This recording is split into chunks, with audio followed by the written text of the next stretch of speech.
Hey, everybody. Welcome back to the show. I'm so glad you joined us. Welcome to our 5th anniversary season of Where Brains Meet Beauty podcast. This is our 201st episode that you're here to witness the recording of, and I'm so glad that you joined us. It's also, oh yeah, there's a confetti. Hooray. It's also our new show format. All episodes are live streaming, so please subscribe to our channel now on YouTube to get all future live made as it gets. And our format starts with a 30-minute interview with our guests, followed by a 10-minute after show where we'll have a game and fan questions. So please leave your questions and comments below. We'll be able to share them with our guests during the after show. And if classic podcast apps are your preference, you'll be able to listen to the podcast of this show on your favorite podcast app in a few weeks. So check into our Instagram, Where Brains Meet Beauty podcast, to get updates on when shows will get launched. And, just a side fact, our inspo for creating this new format of the show is Andy Cohen's Watch What Happens Live, which always makes me feel like I'm part of the Bravo family. So I hope that our fans feel that level of connection with our show and our guests. So our podcast theme this quarter is technology, and we're thrilled to introduce you to our 201st guest, Nick Greenfield. He's the co-founder and CEO of Candid. Hey there, Nick. Hi, thanks for having me, Jody. It's so great to see you. With your framing right now, it almost looks like you're in an ocean wonderland. I have a view of the ocean from my office right now, so it's pretty nice. What city are you in? I am currently in Miami, so I'm down here at least for now, and I travel a lot. So the company is based in New York, and I've spent the last 5 or 6 years in the New York area, but down in Florida for now with the pandemic and the future of remote work. I'm excited to be here and managing everything from down south. Sounds good to me because it's pretty cold here in New Jersey. So, okay, well, welcome officially to Where Brains Meet Beauty, Nick. I'm going to ask you my favorite question first. When you were a kid, channel your 11-year-old self. What did you want to be when you grow up? I wanted to be an astronaut. That's an easy one. I actually went to space camp as a kid. So like really went all in, full nerd. And in fact, I have a really good family friend who is an astronaut on the new telescope, an engineer on the new telescope that just went up into space. So I was really into it. And it was probably in 7th or 8th grade where I realized I did not have the ability to really be an astronaut. Okay, this is so cool because there was a movie when I was growing up. It came out in 1986 called Space Camp. And it was all about like the group of kids who got to go to space camp. And when they were doing a simulation exercise in the space shuttle, by accident, the space shuttle blasted them off into space and they needed to figure out how to get home. And it was like one of my top 5 favorite movies as a kid because I wanted to be that kid, just like you. I wanted to be at space camp. I wanted to learn all about it. And it felt out of reach for me. So I'm so excited that you got to actually go. I feel very fortunate that I got to go. And I'm also fortunate that my space shuttle simulation didn't send us into space because that would have been unfortunate as a 11-year-old. I don't think I would have really known how to fly the space shuttle. So I'm glad I'm on Earth now. The desire to go to space isn't quite what it once was. Is there like one thing that you learned when you were there that like still sticks with you and that you like kind of draw upon from time to time?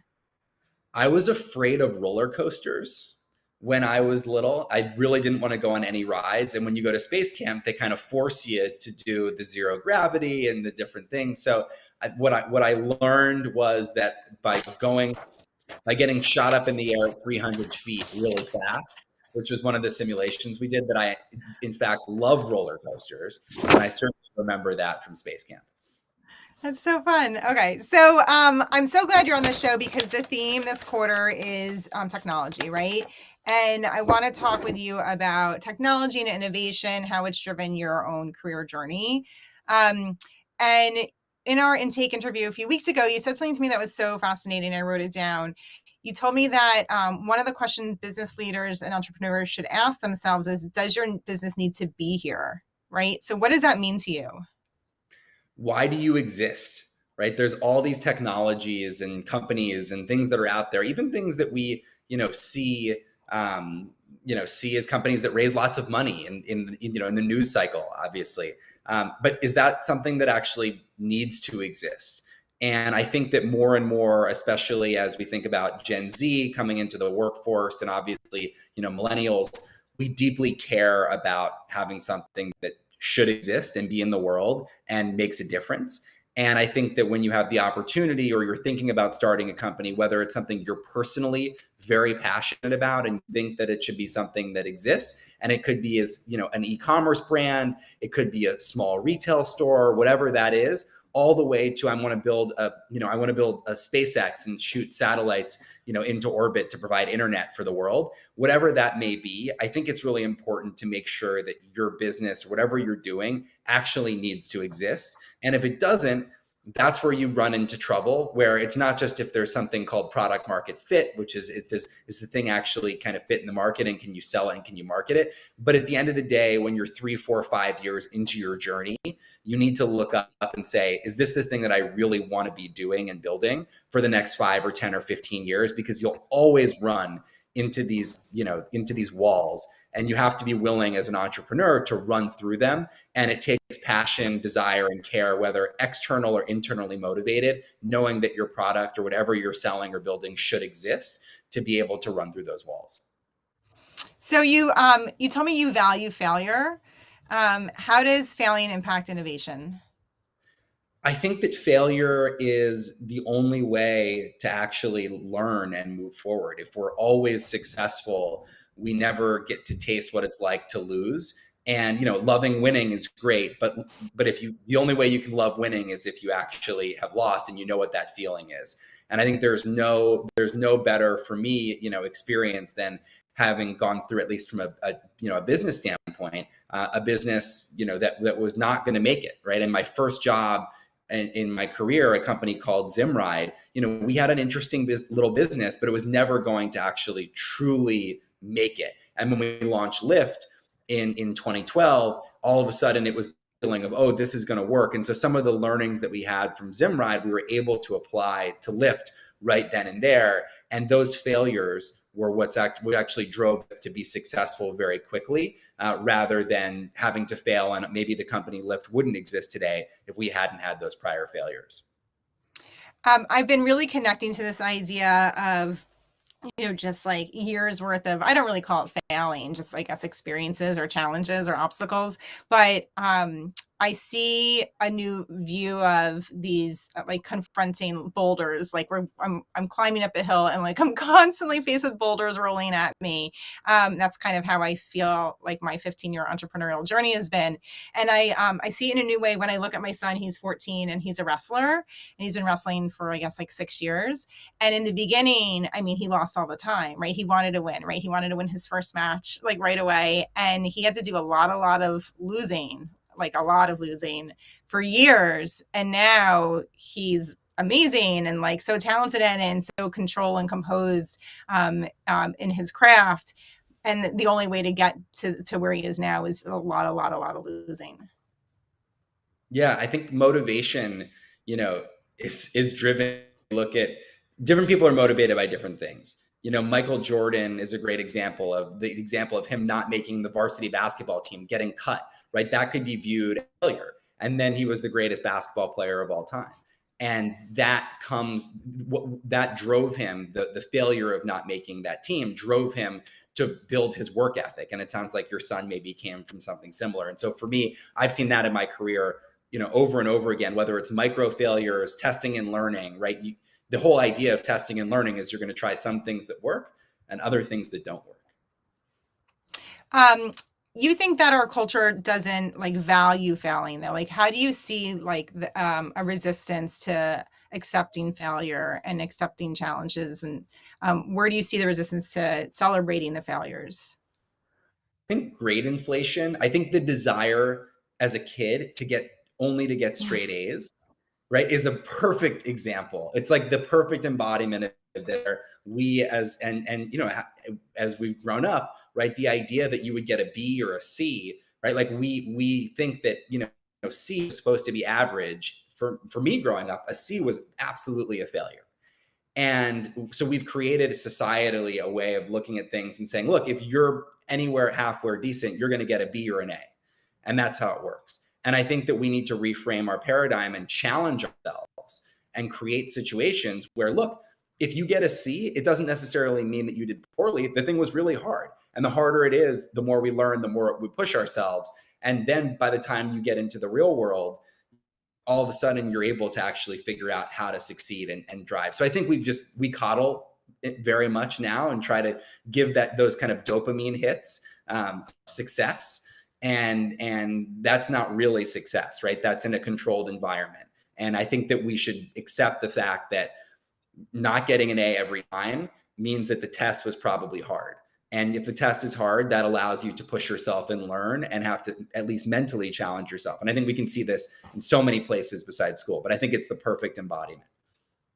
Nick, that's such a great example because it's making me smile. Think back to high school and, like the classes I took. And I will be honest, like I was not a devoted student. And thankfully, the work came easy to me. So I was really happy to do no work and get like a B, B plus.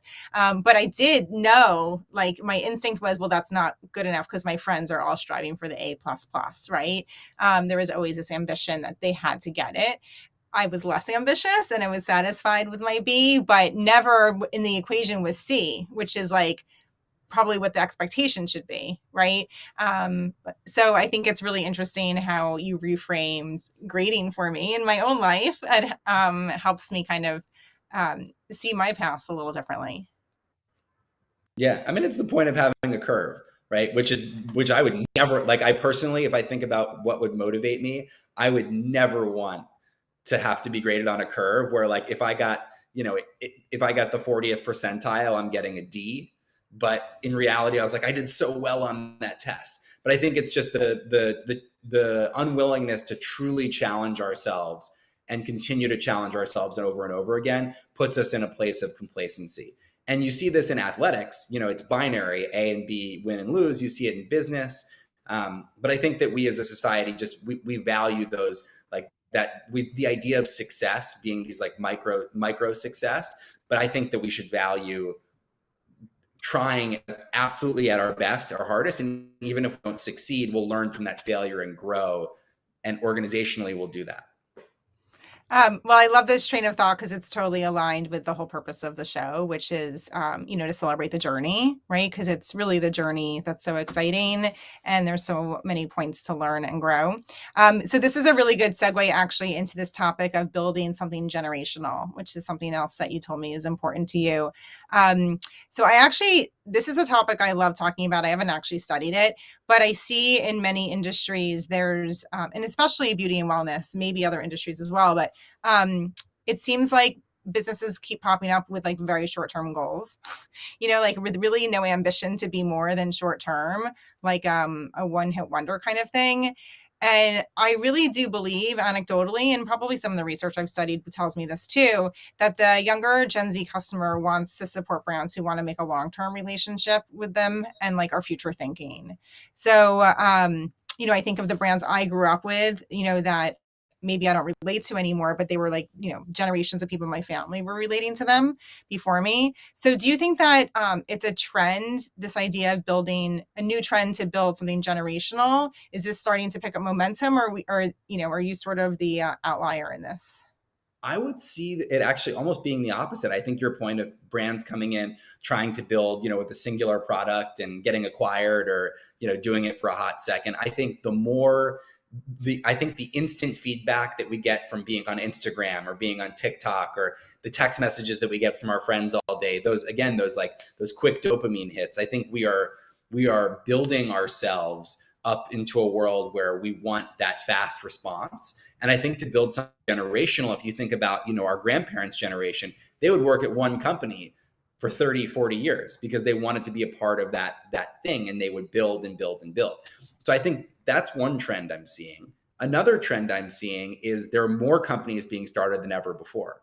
And so while you might have some companies that are trying to do it really quickly, you have other companies that are actually thinking about these really long-term trends. So, we're here talking about technology. And if you think about Web3, right, or cryptocurrencies, there's a whole get rich quick scheme associated with some of that, right? And it's crazy. But there's a whole group of people who are very dedicated to making this the next 100 years of what the internet should look like.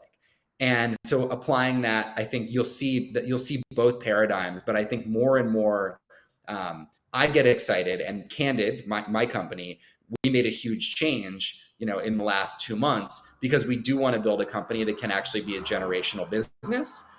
And that means that we had to make big changes to our business model.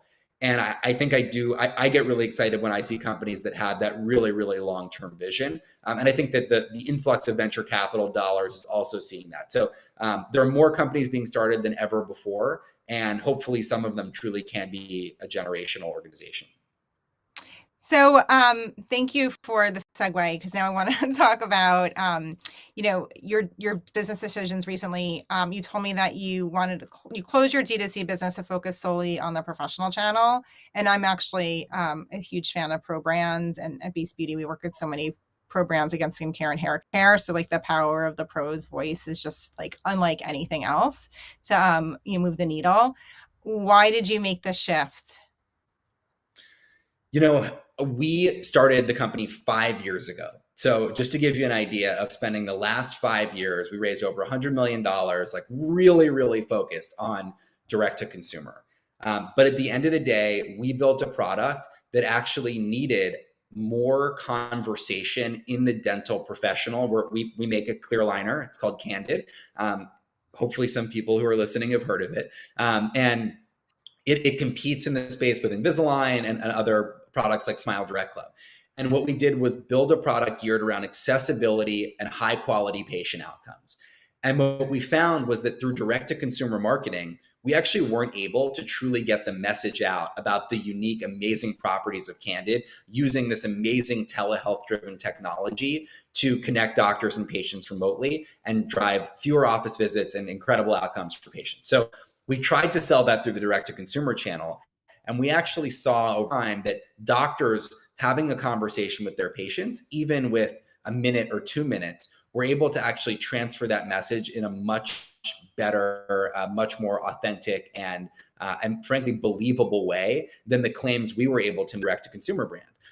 And at the same time, we saw that 80% of our patients were actually more interested in starting in the office and willing to pay significantly more to work with their dentist than by doing it via direct to consumer. So I think those two things really pushed us. While, we grew our business to, a lot of revenue, right? We're talking about nearing like 9-figure revenue. We recognize that to be a generational business, to be around for 50 years or 100 years, we needed to shift and alter the way we were actually positioning ourselves and allow both the patient to dictate where they wanted to start treatment, which is in the dental chair, and the dentist to dictate, actually manage that relationship through that chair. So we still minimize office visits, but now we have that added layer of support. And I do think that the future of healthcare really is this hybrid between in-person care, even to get started, and then remote monitoring and compliance to minimize office visits. And while Candid isn't dental, it definitely is still healthcare. And I think we're at the forefront of that innovation. So I'm really excited about the change that we made, officially announced really 2 weeks ago. So in terms of the telehealth innovation, what types of innovations do the dental pros crave? Like, what are you able to give them that they weren't able to give themselves, or didn't even have the know-how to make happen for themselves? We have an app called the Candid app. It's called in reviews the Tesla of orthodontics, which I appreciate as a nice analogy. The app has over 2,000 reviews. It's the top rated app in telehealth on the dental side. So it's a really, really strong, mobile application that allows dentists and patients to connect with each other remotely. And that means that patients can use their phones and scan their mouth every 2 weeks instead of coming back into the office. And using computer vision and artificial intelligence, we're actually able to see the patient's teeth and automatically detect if the aligners are fitting or not. Which means that instead of going in every 2 weeks to visit your doctor, you can do your visit from home. And that is Wait, sorry, hugely. Nick, can I just ask you a question? Sorry to interrupt, but my daughter's going through whatever, going through this process right now at the orthodontist. Yeah. So you're saying the app on your phone is taking all those crazy, amazing pictures of the patient's mouth, the way that she would have these amazing pictures in the dentist's office? That's right. Yeah. So we actually just did a manual review of all of our cases, and we saw that orthodontists agreed with our scans over 99% of the time. So you're talking about incredible level of fidelity. And if you think about it from the perspective of a parent, now you don't have to pick your kid up at 2:30 and go to the orthodontist and take them in, right? So they miss soccer or miss piano. They can actually go through that experience. And as an adult, if you work a job that's 9 to 5, there's a good chance the orthodontist is only open 10 to 4. And that means that you can't go in person. So what we've done is actually enable way more care and make care far more accessible for patients, for their parents, for adults, and also for the doctors, who now dramatically reduce the amount of office visits that they need to require to bring their patients back in. And that's all through this amazing mobile application and remote scanning technology. It's funny you say that, because we were just at the orthodontist on Monday, and between 2:30 and 4:30, it's like Grand Central Station, right? Like kids in and out, in and out, in and out, in and out. And then our appointment was at 4. So when we left, it was like, I don't know, almost 5. We had a long appointment and there was nobody there. Like the entire place emptied out, as if it was like 1:00 in the morning at the train station. So yeah, it's like a very small window of when you can actually get your kid the access to the pro they need because of school hours and after school activities. So it's really amazing that you can have the quality scanning, which is very impressive these days. That scanning is next level, and do it on more of your own time. Yeah, it's we not only provide that, but we also provide communication and a platform that sits on top of the Candid app that makes things easier for doctors and makes things also easier for patients. So our view is, how do you dramatically increase access to that overall healthcare experience? And that means more people can provide orthodontics. And if you think about it from, obviously a health and wellness standpoint, orthodontics are the foundation of good dental and oral care, which is also the foundation from a beauty perspective of a beautiful mouth and a beautiful smile and confidence and self-expression. So everything is really, really tied in together. And that's why, for me, going back to your first question of being mission oriented, or how do you feel about, is this the type of thing that you want to work on forever? Why do you exist? I think at our company, we can look at this and say, like, we can see why we exist. We are literally transforming people's mouths and smiles, which is helping them transform their lives. And that's something that I'm excited about. And this shift to CandidPro allows us to go from doing it direct to consumer to accessing an order of magnitude more patients around the country. Okay, my last question, it's like a really important topic to me. In my 15-year entrepreneurial journey, I summarize my personal experience as growing a business is seductive, right? Like anytime I get to this point where I'm like, oh, like a little dream come true, I'm like, I want more, right? So I want to work harder, longer, more intensely. And it's this seduction that I actually think is like part amazing, because it means I have a lot of fun in my work, but also part challenging. Like I could sit here all day and send emails like, why am I not hanging out with my kids, or why am I not going to the gym, or whatever? So I'm so curious to know what aspects of growing this business are seductive for you. Oh, amazing. That's an amazing question. And I've never thought of that term to describe what I'm going through, but it's so perfect. It's the moments for me with our own internal employees where I see somebody break through, as somebody who's getting promoted, break through and do amazing work. It's for me, actually, many times the moments where people have left Candid and gone on to start their own companies, where I can see that kind of seed of the entrepreneurial journey start with their work at Candid and go into starting a new company. We've had 6 or 7 people leave Candid who've all gone to start their own companies. So I think that for me, I get that joy out of seeing other people around me grow, develop, and be successful. I think that's probably like the biggest, that the like the most seductive part of this is the ability to help people become the best versions of their business self, hopefully themselves, but at least with their experience with Candid, the best version of their work and business self. And I think that's, for me, probably got to be the number one most seductive part about the journey. Great. Thank you. Okay. So Nick, I want to thank you for your wisdom. That's wrapping up our interview portion of this podcast. And for our listeners, I hope you enjoyed this interview with Nick. Please subscribe to our series on your favorite podcast app. And for updates about the show, follow us on Instagram at Where Brains Meet Beauty Podcast. But Nick, you're not going anywhere because now we have some fun. Okay. You ready? Great. So this is the Where Brains Beauty after show. So I'm thrilled to be here with Nick Greenfield. He's the co-founder and CEO of Candid, and we're going to play a game called Innovative Smiles. So since Nick thinks we should all appreciate and elevate the innovation journey, which often includes failure, I selected 5 true innovators, and we'll ask Nick to see if he can identify the innovator from their smile alone. Okay, so Nick, this is going to be super fun.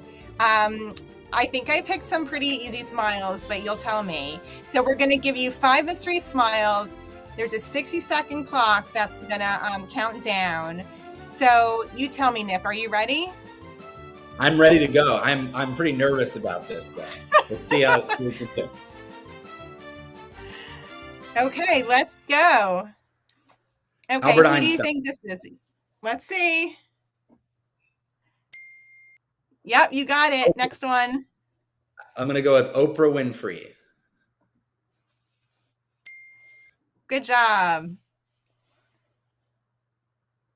Who is Elon Musk? You got it. Ooh.